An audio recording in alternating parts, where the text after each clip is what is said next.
সেখানে চলে গেলে তার যে পড়াশোনা হয় ওরা হাইরে মনে হয় পড়াশোনা সেখানে কি কর্ম করয়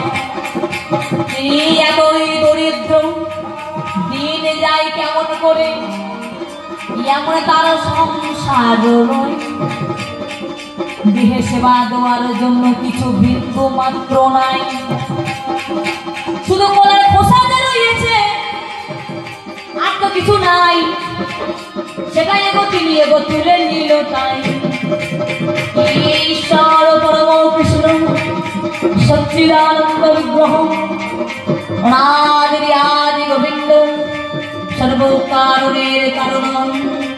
আমি তোমার ভক্তি জানি না